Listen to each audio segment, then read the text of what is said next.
சகர மன்னர் எனும் புகழ்மிக்க மன்னர் தனது வம்சத்தின் புகழை பரப்புவதற்காக அஸ்வமேத யாகம் நடத்த ஒரு யாக குதிரையை அனுப்பினார். ஆனால் ஒரு நாள் அது காணாமல் போனது. அதனால் அவர் தனது 60,000 மக்களை தேட அனுப்பினார். அவர்கள் கபில முனிவர் தவம் செய்யும் இடத்தில் குதிரையை கண்டனர். அதை கபில முனிவர் தான் குதிரையை தடுத்து நிறுத்தியிருப்பார் என்று தவறாக புரிந்து கொண்டனர். கடும் தவத்தில் இருந்த கபில முனிவர் கோபமடைந்து அவர்களை சாம்பலாக்க சாபமிட்டார்.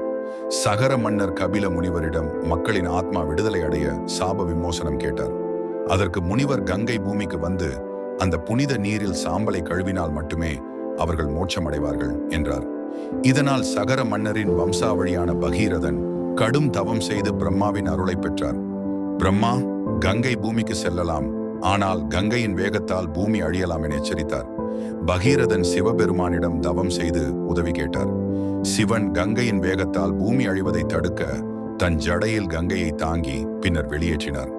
கங்கை பூமியில் பாய்ந்து சகர மக்களின் சாம்பலை கழுவியதால் அவர்கள் மோட்சமடைந்தனர்.